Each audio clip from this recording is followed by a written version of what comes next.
આજે અહીંયા રખિયાલ સરસપુર વિસ્તારમાં અમે સ્વતંત્રતા દિવસનું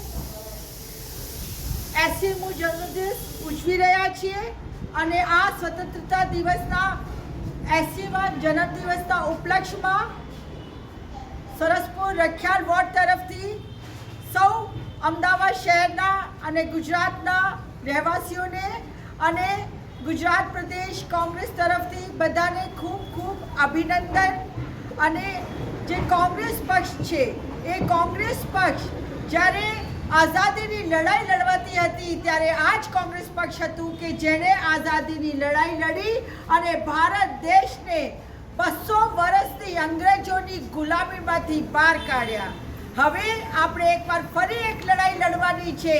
જે 14 વર્ષથી આજે કાળા અંગ્રેજો છે એટલે કે આજે આરએસએસ વાળા છે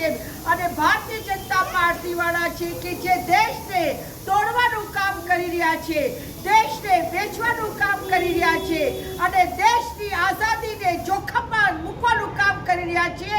એ લોકોની લડાઈ હવે લડવાનું સમય આવી ગયું છે અને રખિયાલ કોંગ્રેસની સાથે સાથે સમસ્ત અમદાવાદ કોંગ્રેસ તેમજ સમસ્ત ગુજરાત કોંગ્રેસે પોતાનું નેમ લઈ લીધું છે કે મેં કમર કસી લીધું છે અને આ જે કાળા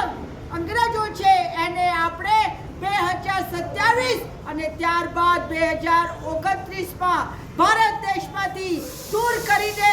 આપણે જંપીશું। એક સાથે જય ભીમ, જય હિન્દ, જય ભારત, જય જવાન, જય કિસાન। 80મા સ્વાતંત્ર્ય દિવસ નિમિત્તે ઉપસ્થિત કોંગ્રેસ પરિવારના તમામ વડીલો, ભાઈઓ બહેનો અને સાથીઓને આ સ્વાતંત્ર્ય દિવસની ખૂબ ખૂબ શુભેચ્છા પાઠવું છું।